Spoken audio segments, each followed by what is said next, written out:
Hello guys, welcome back to this channel. In today's video, I'm going to show you how you can track your daily quest in Heartopia.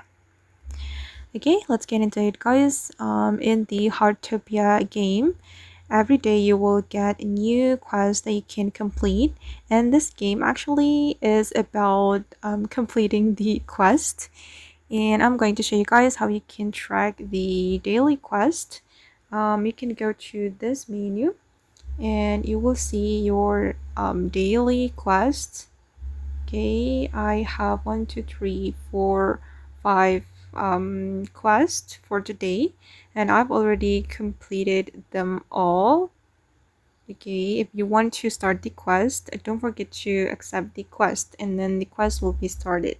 And if you want to track a specific quest, you can click on this menu. Okay, like this, click on the memo. Okay, and my quest is Journey of Collection.